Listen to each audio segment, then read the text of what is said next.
Newn ni edrych nawr sut i hafalu a datrys problemau Rhifau Cymhlyg.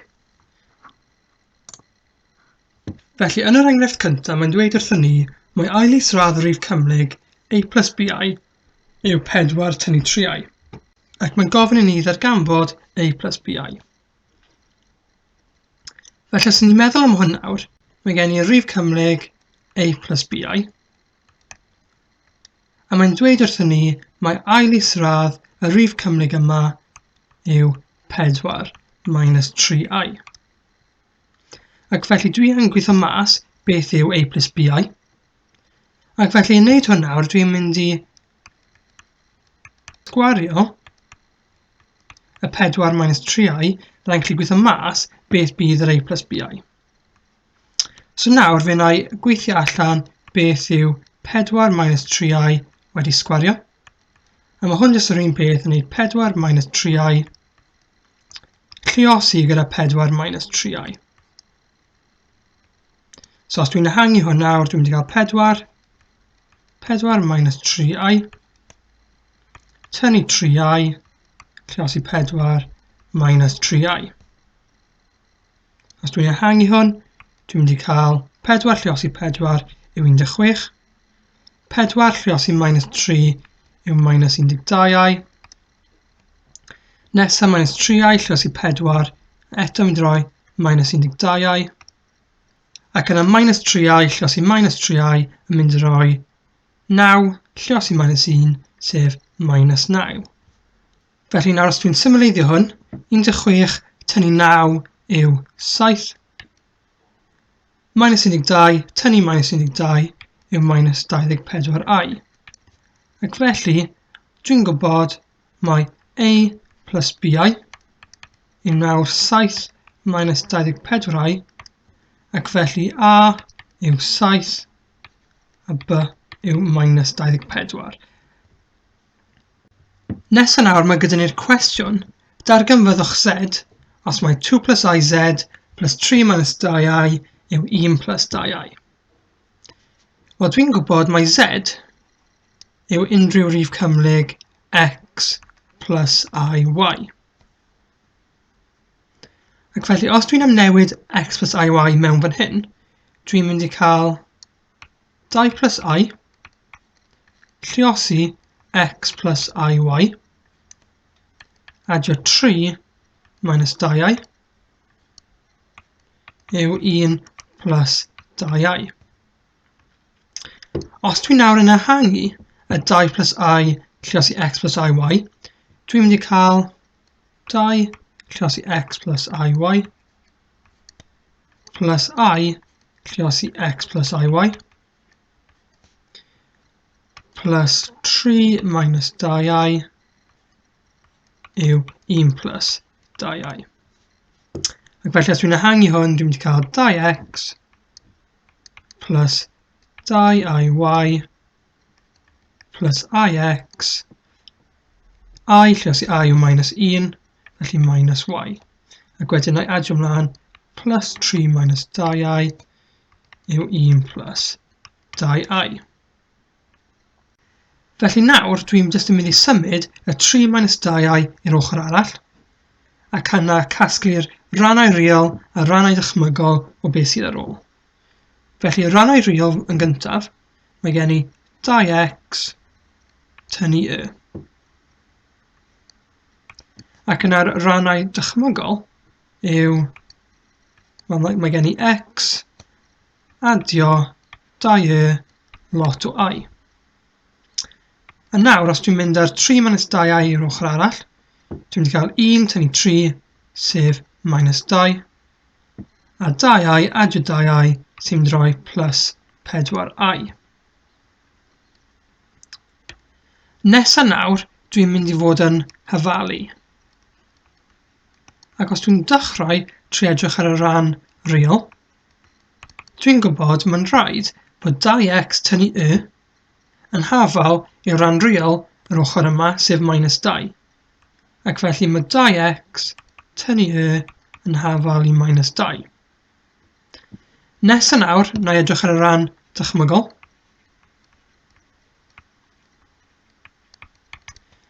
A dwi'n gwybod bod x adio 2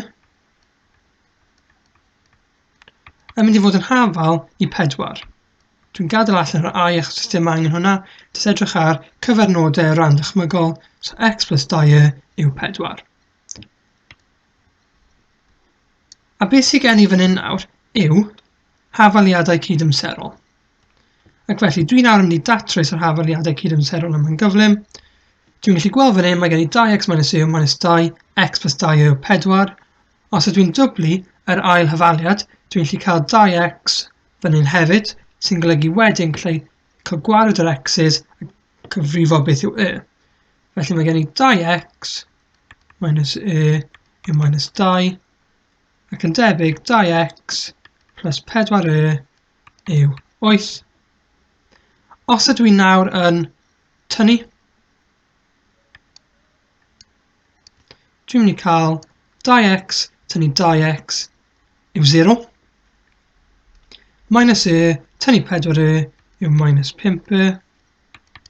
Minus 2 tynnu 8 yw minus 10. Ac felly y yw minus 10 rannu gyda minus 5 sy'n golygu y yw 2. Na i'm newid hwn nawr mewn i'r un o'n nhw. Felly dwi'n gwybod mae x plus 2y yw 4. Felly x plus 2 lot o 2 yw 4. X plus 4 yw 4. Felly x yw just 0. O hwn nawr dwi'n gwybod os mae z oedd x plus iy. Z yw nawr 0 plus 2i, sy'n golygu yn gyflym mae just z yw 2i. A dyma yw'r ateb ar gyfer yr hafaliad yma. Yn yr enghraifft yma, mae'n gofyn i ni ddarganfod y rhifau cymhlyg z a w o wybod fod 3 plus iz plus 2iw yn haflu 4 plus 10i, a bod z plus I minus 1w yn haflu 3 minus 3i. Fan hyn mae gyda ni 2 hafaliad, a 2 rhifau dydyn ni ddim yn gwybod. Ac felly mae rhaid i ni datrys yr hafaliadau cydamserol yma. So yn gyntaf, na i labelu hon yn 1 a hon yn 2. I wneud hwn, dwi'n mynd i ddechrau trwy luosi hafaliad 2 gyda 3 plus i, a bydd wneud hwn yn rhoi 3 plus iz yn y ddau hafaliad sy'n gadael i fi cael gwared o'r z a datrys am w. Felly os ydw i yn lluosi hafaliad 2 gyda 3 plus i, dwi'n mynd i cael 3 plus i z adio 3 plus i minus iw yn hafal i 3 plus I lluosi 3 minus 3i. Dwi'n mynd i gadael y 3 plus iz fel mai, ond dwi'n mynd i ehangu y ddau cronbach arall. Felly os dwi'n dechrau gyda 3 plus I lluosi gyda 1 minus I. Mae hwn yn hafal i 3 lluosi 1 minus I, adio I lluosi 1 minus I, sy'n mynd i roi 3 minus 3i plus I plus 1, sy'n rhoi 4 minus 2i. Nesa nawr, os dwi'n dechrau gyda'r 3 plus I lluosi 3 minus 3i, dwi'n cael 3 plus I lluosi 3 minus 3i, sy'n mynd i roi 3 lluosi 3 minus 3i, adio I lluosi 3 minus 3i, sy'n mynd i roi 3 lluosi 3 yw 9, 3 lluosi minus 3 yn rhoi minus 9i, I lluosi 3 yw plus 3i, ac yn I lluosi minus 3i yn mynd i roi plus 3. Ac os dwi'n symleiddio hwn, dwi'n mynd i cael 12 minus 6i. Ac felly nawr, mae gyda fi'r hafaliadau 3 plus I z plus 2iw yn hafalu 4 plus 10i. A nawr yr ail hafaliad yw 3 plus I z plus 4 tynnu 2i w yn hafal i 12 minus 6i. Nesa nawr os dwi'n tynnu un o'r llall. Felly dwi'n mynd i cael 0z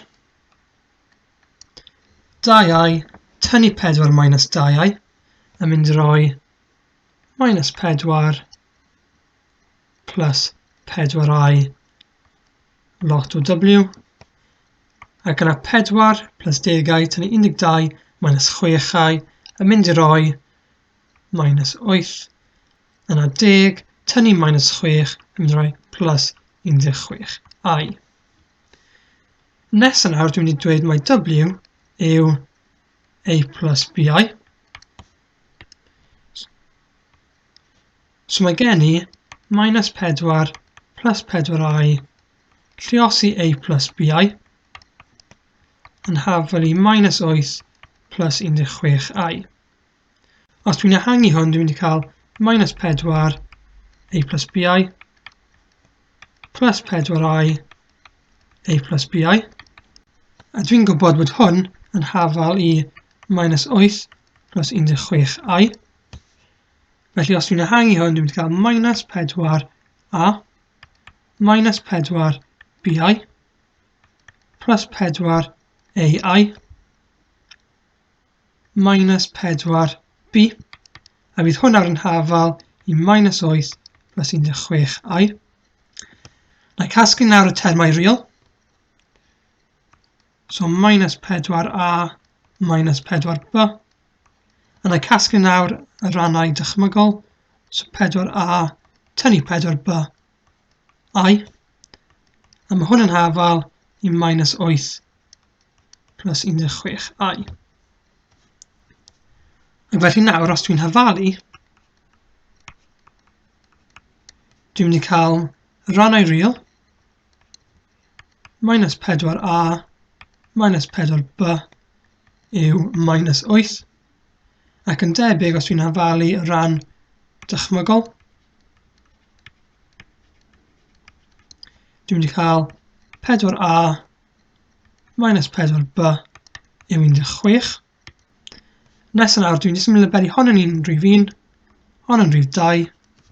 Os dwi'n adio 1 a 2 gyda'i gilydd, dwi'n mynd i cael 0a minus 8b yw 8. Ac felly b yw minus 1. A wedyn, os dwi'n nawr yn cael 4 lot o a minus 4b yw 16. Dwi'n gwybod, os dwi'n amnewid mewn minus 1, dwi'n mynd i cael 4a minus 4 lot o minus 1 yw 16. Felly 4a plus 4 yw 16. 4a yw 12 yn golygu mai a yw 3. Felly w yw a plus bi sy'n golygu mai w yw 3 minus I. So nawr, ni wedi weithio mas beth yw w, ond mae angen i nawr gweithio allan beth yw z. Os dwi nawr yn mynd nôl i'r hafaliad gwreiddiol, dwi'n gwybod bod z plus 1 minus I w yn hafal yw 3 minus 3i. Dwi'n gwybod nawr ddo, mae w yn hafal i 3 minus I. Ac felly z plus 1 minus I, lle os yw 3 minus I yw 3 minus 3i. Os dwi'n ehangu y ran fan hyn, dwi'n cael z plus 1 lle os yw 3 minus I lluosi 3 minus I, a bydd hwn yn hafal i 3 minus 3i. Felly Z bydd 3 minus I minus 3i minus 1, a bydd hwn eto'n hafal i 3 minus 3i. Felly Z plus 2 minus 4i bydd 3 minus 3i. Os dwi'n nawr yn symud y 2 minus 4i i'r ochr arall, dwi'n mynd i gael Z yn hafal i 3 minus 2 minus 3i adio 4i. Felly mae symleiddio hwn nawr yn mynd i gadael fi gyda Z yn hafal i 1 plus I. Ac felly nawr, ni wedi gweithio mas beth yw Z a beth yw W. Fan hyn nawr, mae'r enghraifft yma'n gofyn i ni ddarganfod y rhif cymhlyg Z sy'n bodloni 3Z plus IZ bar yw 7 minus 9i rhannu 2 plus I. Y peth cyntaf dwi'n mynd i wneud yw dwi'n mynd i cael gwared y 2 plus I ar waelod y ffracsiwn yma. Ac felly i wneud hwn, dwi'n mynd i fynd â'r ffracsiwn Z minus 9i dros 2 plus I, a dwi'n mynd i lluosi fe gyda par cyfiau yr ynwadur sef 2 minus I rhannu 2 minus I.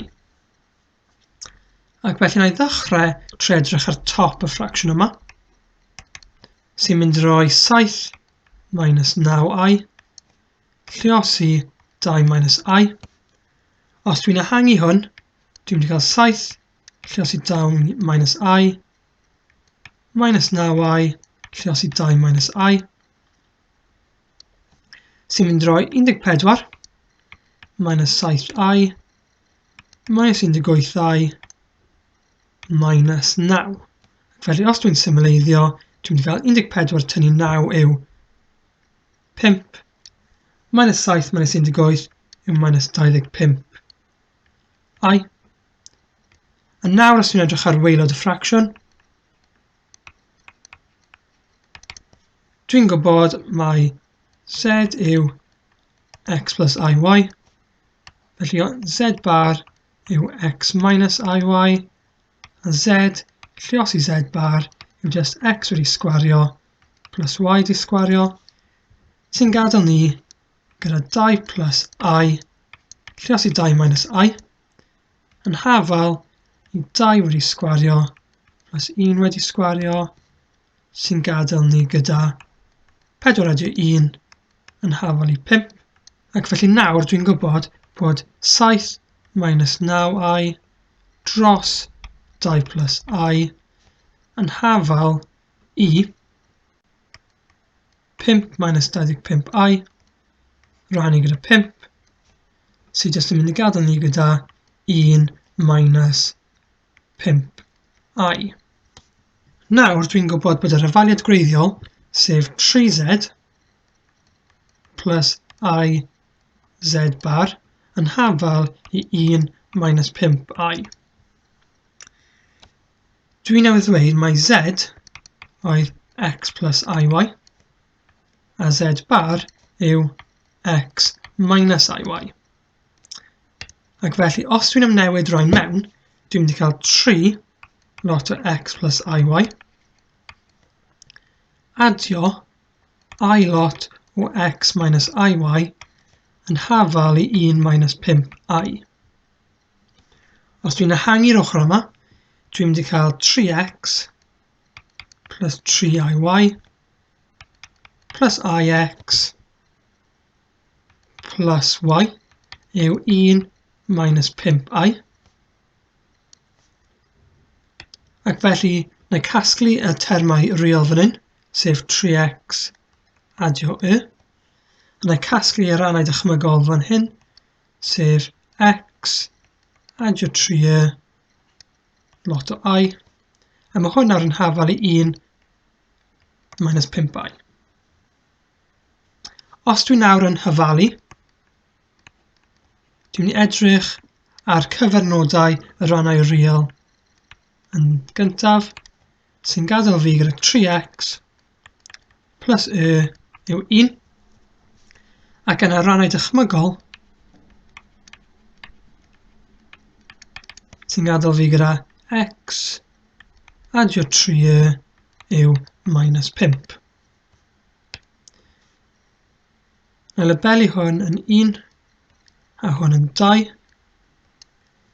Mwyn datrys hwn, dwi'n mynd i lluosi yr ail hyfarliad gyda 3.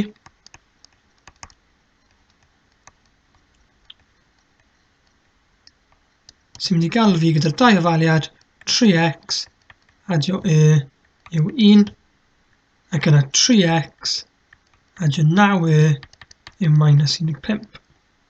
Fe nawr na i tynnu rhain o gilydd. Sy'n mynd i roi 3x tynnu 3x yw 0. Tynnu 9 yw minus 8. 1 tynnu minus 15 yw 16. So os dwi nawr yn wneud yw 16 rhannu dy minus 8 sy'n golygu mai yw minus 2. So dwi'n gwybod wedyn mai 3x adio yw 1. Felly os mae 3x adio yw minus 2 yw 1. Sy'n golygu mai 3x minus 2 yw 1. 3x felly yw 3. Sy'n golygu mai x yw 3 rhannu 3 sef 1. So nawr dwi'n gwybod os mae z oedd x plus iy. Z nawr yw 1 minus 2i. A ni wedi gweithio allan gwerth ar gyfer y rhif cymhlyg z.